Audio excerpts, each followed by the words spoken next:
Good morning again. आज हम एक हाउस प्रॉपर्टी का फिर से एक नया कॉन्सेप्ट आपके लिए लेके आए हैं, जिस कॉन्सेप्ट का नाम है डीम्ड ओनर।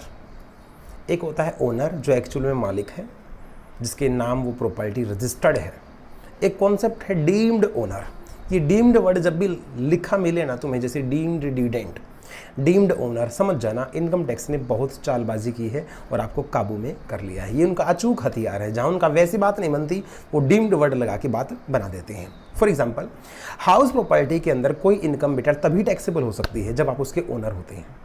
ओनर अगर किराया खाएगा तो हाउस प्रॉपर्टी में जाएगा। सब लेटिंग या जैसे टेनेंट जो है, किराएदार अगर किराए पे चढ़ा के किराया खाता है तो हाउस प्रॉपर्टी हेड के अंदर वो चार्जेबल नहीं होता, वो इनकम फ्रॉम अदर सोर्स में जाता है। इसलिए हाउस प्रॉपर्टी का एक तय प्रिंसिपल है, अगर आप मकान के बिल्डिंग के ओनर हैं और फिर आपको रेंट मिलेगा तो आप हाउस प्रॉपर्टी में टैक्स देंगे, अदरवाइज आपको हाउस प्रॉपर्टी में टैक्स देने की जरूरत नहीं है, आप टैक्सेबल नहीं है। तो लोगों ने बचने के जुगाड़ निकाले और वो अपने आप को क्या प्रूव कर देते, हम तो ओनर है ही नहीं, जबकि किराया वो खाते थे, रेंट वो लेते, और क्या प्रूव कर देते, हम तो ओनर ही नहीं है।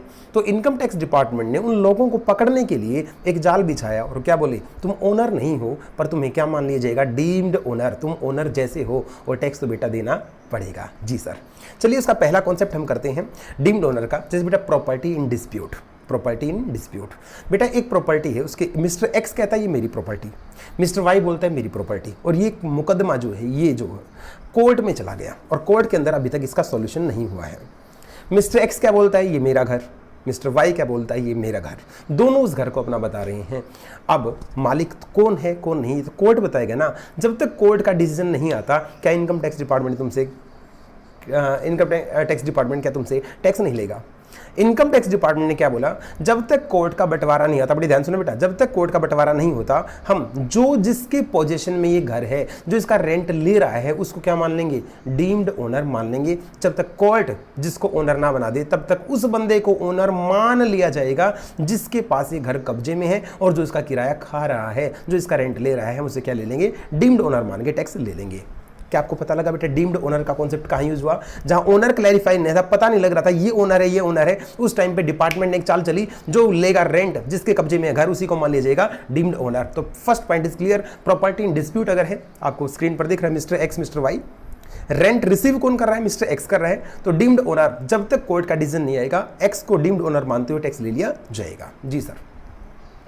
Concept number 2, member of cooperative society. बेटा आपने डीएलएफ या डीडीए, दिल्ली डेवलपमेंट अथॉरिटी के फ्लैट 99 ईयर की लीज पे मिलते हैं, 99 साल की लीज पे, और ये कोऑपरेटिव सोसाइटीज होती हैं डीडीए जो हैं, और आप इनके क्या मिलते हैं, अगर आप इनका कोई फ्लैट लेते हैं तो आप इनके मेंबर माने जाते हैं।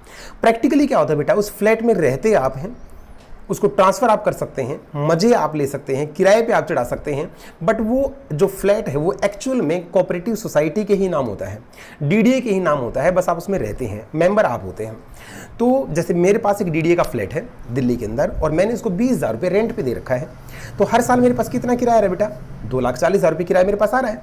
तो इनकम टैक्स डिपार्टमेंट मेरे को बोलता है, लाओ भाई 2,40,000 रुपये टैक्स दो।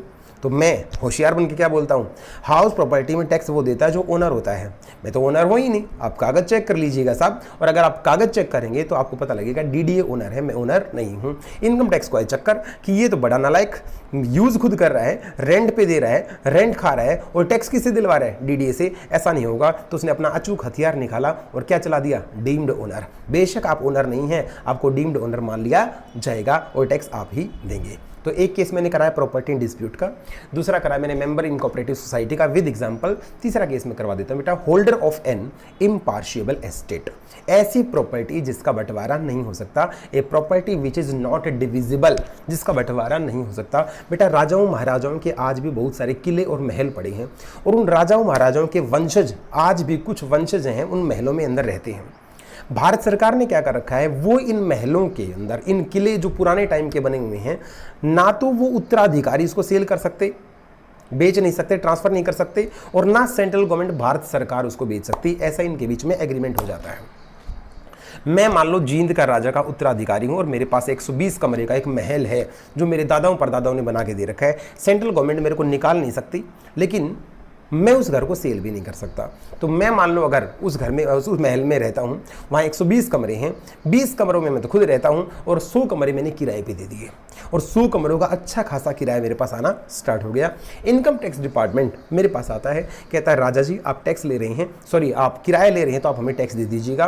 फिर मैं क्या बोलता हूँ, मैं टैक्स कैसे दूँ, मैं तो रजिस्टर्ड ओनर हुई नहीं। रजिस्टर्ड ओनर कौन है, सेंट्रल गवर्नमेंट है, जो मेरे को कहती है मैं इस प्रॉपर्टी का मालिक नहीं हूँ, ना वही उसको ट्रांसफर कर सकते हैं, मैं इसको ट्रांसफर नहीं कर सकता। तो इनकम टैक्स डिपार्टमेंट बोलता है रहता कौन है, आप, किराए पे किसने दे रखा है, आपने, किराया कौन खाता है, आप, तो आप हमारे लिए ओनर नहीं हो, क्या बन गए, डीम्ड ओनर, और इसलिए टैक्स आपको ही देना पड़ेगा।